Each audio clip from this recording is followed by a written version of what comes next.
Hello everyone, in this video I'm going to explain you how to set up Verizon Wi-Fi extender.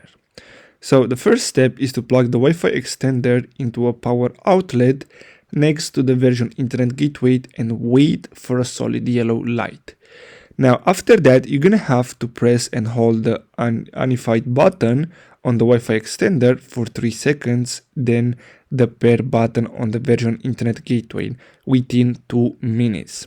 Now both devices blink blue while pairing. If there is an error during the pairing process, the status LED slowly flashes red for 2 minutes after the error occurs.